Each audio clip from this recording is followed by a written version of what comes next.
मोल, जिसे आप तिल भी कहते हैं, और एस्ट्रोलॉजी में इस तिल के विभिन्न मतलब निकाले जाते हैं।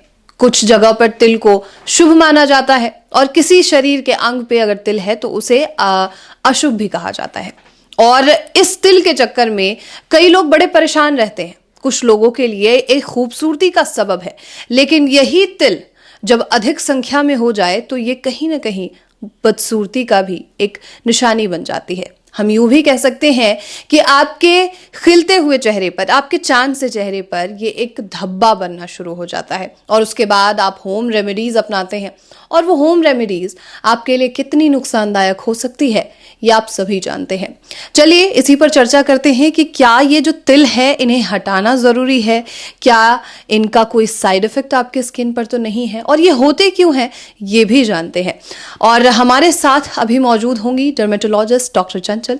डॉक्टर चंचल, आपका बहुत स्वागत है लाफेमिक्स derma skin hair and laser clinic में। स्वागत है। Thank you so much doctor Chanchal. जैसे हम मोल्स की बात करते हैं और कुछ लोग कहते हैं कि होंठों पर तिल होना, आंखों पर तिल होना खूबसूरती का एक जो है एक निशानी मानी जाती है, लेकिन वहीं पर अगर चेहरे पर 2-4 तिल हो जाए बड़े परेशान होते हैं लोग। ये तिल है क्या, सबसे पहले तो यही जानना जरूरी है। बिल्कुल, देखिए तिल एक लोकलाइज्ड प्लोरिफरेशन ऑफ मेलानोसाइट्स है। ओके, अगर दूसरी भाषा में बोलूं, हाँ बिल्कुल, दूसरी भाषा तो लोकल मतलब एक पर्टिकुलर जगह पे मेलानोसाइट ज्यादा हो जाते हैं। ओके, मेलानोसाइट मेलानिन पिगमेंट बनाता है जो ब्लैक कलर का होता है। अच्छा। वही मेलानिन पिगमेंट अगर आपका किसी एक जगह पे ज्यादा इकट्ठा होके बनना लगे तो वो एक मोल या तिल की तरह ब्लैक या डार्क ब्राउन दिखता है। ओके ओके ओके, ठीक है, समझ में आ गया आपको मोल का। अब जैसे ये क्यों बन रहा है, बिल्कुल जो देखा गया है कि ये कंजेनाइटल भी हो सकता है, एक्वायर्ड भी हो सकता है। जब हम बोलते हैं कंजेनाइटल है तो 1% लोगों में विद बर्थ भी होता है। ओके, 1% जिसको हम कंजेनाइटल फैमिलियल नीवस भी कहते हैं, और ज्यादातर ये एक्वायर्ड होता है। एक्वायर्ड होता है, बिल्कुल ठीक है। बिल्कुल। और इसके टाइप्स क्या है, अलग अलग टाइप्स के? जैसे मैं अभी बता दी कंजेनाइटल या एक्वायर्ड। 1% लोगों में विद बर्थ। विद बर्थ कैसे, हम एक बहुत कॉमनली देखा जाता है मंगोलियन स्पॉट, जो न्यूबॉर्न में आप देखोगे बटक्स में ना ऐसे ब्लूइश कलर का निशान होता है। हाँ हाँ, ओके, न्यूबॉर्न में होता है, तो वो मंगोलियन स्पॉट होता है, वो टेम्परेरी होता है, वो धीरे धीरे निकल जाता है। अच्छा, ओके। एक होते हैं कैफिलो स्पॉट्स। ओके, उसको कई बार लहसुन टाइप भी बोलते हैं। लहसुन बॉडी में एक निशान हमेशा रहता है। ये भी कंजेनाइटल होता है, फैमिली में भी रन करता है। और ये छोटा भी हो सकता है, बड़ा भी हो सकता है। ओके, ये बेसिकली ब्राउन कलर का होता है ज्यादातर। ओके, कुछ अगर डर्मैट में देखें हम तो एक होता है नीवस ऑफ ओटा। नीवस ऑफ ओटा, नीवस जो है वो दूसरा नाम है मोल का। Okay, नीवस is again the name. लेकिन नीवस ऑफ ओटा में क्या होता है कि जो पिगमेंटेशन है वो आपकी फोरहेड, आईज और चीक पे ऐसे बन के आता है। और ये विद बर्थ होता है। ओके, सो हम लोगों में देखा, हाँ, ये वन साइड ऑफ फेस पे देखते हैं, आईज में भी होता है। इसको हम नीवस ऑफ ओटा बोलते हैं। सो ये डिफरेंट टाइप है कंजेनाइटल के। कुछ कम भी होते हैं, जरूरी नहीं कि इतने, कुछ 1.5 मिलीमीटर से भी कम होते हैं, कुछ 1.5 मिलीमीटर से ज्यादा होते हैं, कुछ जो है 20 मिलीमीटर तक भी होते हैं। हाँ, सो कई रेंज के ऐसे लार्ज, स्मॉल, मीडियम, लार्ज करके हम होते हैं। कुछ कंजेनाइटल जो है उनमें हेयर भी होते हैं। कंजेनाइटल हेयरी नीवस भी होते हैं। तो ये मोटा मोटा है अबाउट द कंजेनाइटल वन, जो सिर्फ ज्यादातर 1% ही होता है, और ये फैमिली में भी रन करता है, जेनेटिकली आपने बताया जैसे होता है। ज्यादातर जो होते हैं वो एक्वायर्ड होते हैं। जब हम एक्वायर्ड की बात करते हैं तो उसमें भी 2 to 10 years, 2 साल से 10 साल तक बहुत सारे मोल बन जाते हैं जो हमारे लाइफ टाइम तक रहते हैं। बिल्कुल। ओके, जो मोल आपका 2 years या 10 years के बीच में वो लाइफ टाइम रहेगा। बिल्कुल। उसके बाद जो आपके बनते हैं अडल्ट्स में मोल, वो ज्यादातर आपकी सन एक्सपोजर से होते हैं, वो चले जाते हैं, आ जाते हैं, या प्रेगनेंसी में भी कई बार देखे जाते हैं। कुछ चेंजेस होते हैं तो कुछ मोल आपके बन जाते हैं, बट ज़्यादातर 2 to 10 years में बनते हैं। एंड इसको जैसे बोलते हैं इम्यून फैक्टर्स, या आपको जैसे मतलब फैमिली में है तो आपको मोल बन जाते हैं।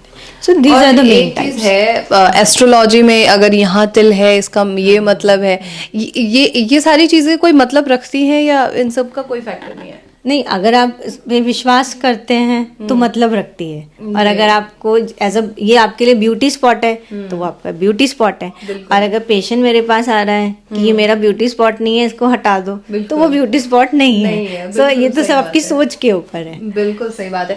अच्छा, इसके कोई कॉम्प्लिकेशंस होते हैं? जैसे आपने खुद बताया कि बहुत सारे मोल्स जो हैं कहीं एक जगह पर आ जाते हैं, और आपने जैसे अभी ओटा नाम बताया कि एक, बिल्कुल, तो इसका कोई कॉम्प्लिकेशन भी देखने के लिए मिल सकता है? अब जैसे न्यूज ऑफ ओटा है, सबसे पहले मोल जो है पेशेंट को क्यों बॉदर कर रहा है, मोल वाला पेशेंट मेरे पास क्यों आ रहा है। फर्स्ट बहुत कॉमन है कॉस्मेटिकली वो अच्छा नहीं लग रहा। ओके, सेकंड, कुछ मोल जो होते हैं थोड़े उभरे हुए होते हैं, कुछ फ्लैट होते हैं, कुछ उभरे हुए होते हैं। जो उभरे हुए होते हैं वो कुछ कभी कभी ऐसी जगह होते हैं कि आप अगर ड्रेस पहन रहे हो तो वो वहां पर इरिटेशन कर रहे हैं। ओके, जैसे नेक पे या बॉडी, तो patient wants to get it remove, तो वो रिमूव करना चाहते हैं। बिल्कुल।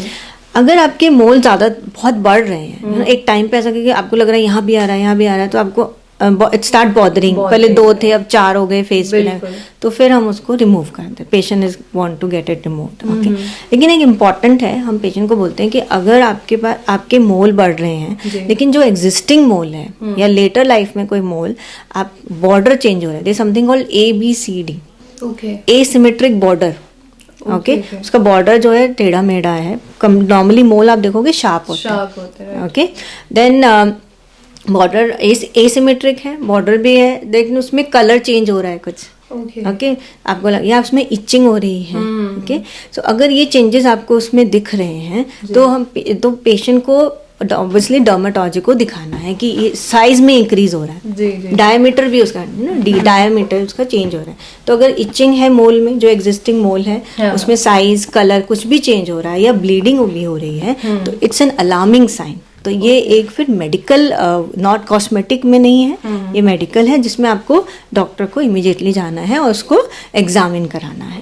ओके, तो this are the different complication कह लीजिए कि इस तरह पेशेंट मेरे पास प्रेजेंट जो करते हैं। अच्छा, इज इट नेसेसरी कि हम मोल्स को हटवा दें, या मतलब अगर कोई रखना चाहता है तो वो ऑब्वियस सी बात है?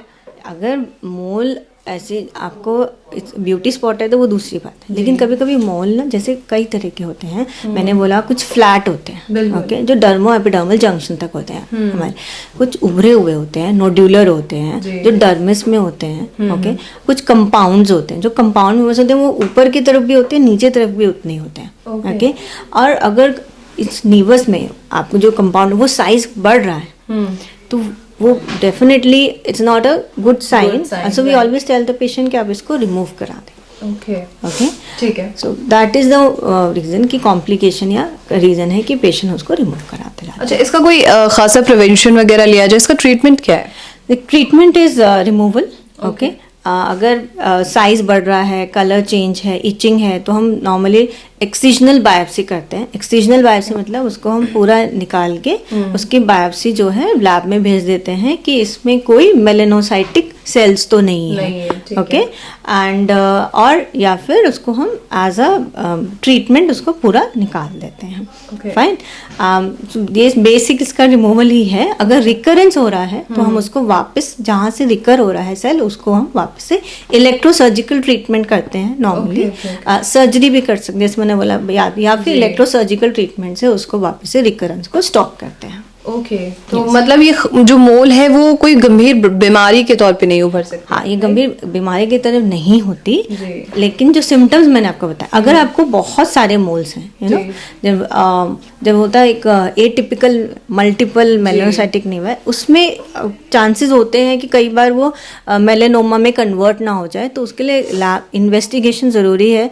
आजकल बहुत कॉमन है, हम डर्मोस्कोपी भी करते हैं, जिससे ये मेलेनोमा तो नहीं है, बस इसका ध्यान रखना देखना है, ये जानने के लिए, otherwise it's a benign condition. Okay, चलिए डॉक्टर चंचल, आपको बहुत शुक्रिया हमारे साथ जुड़ने के लिए। Thank you, thanks. तो मोल्स, जिसके बारे में मैं पहले ही जानकारी दे चुकी हूँ, अगर आप अधिक मोल्स होने के चक्कर में बहुत ज़्यादा परेशान हैं तो आप लाफेमिक्स डर्मा प्लीज़ आइए, और अगर आप यहाँ से इलाज ले चुके हैं पहले तो हमें रिपोर्ट्स जो है कमेंट बॉक्स में भेजिए या फिर ईमेल पर भेज सकते हैं, जो हमारे स्क्रीन पर जो आप देख पा रहे होंगे। और ऐसे ही तमाम खबरों के लिए, साथ ही साक्षात्कार के लिए आप नेशनल खबर के साथ बने रहिए।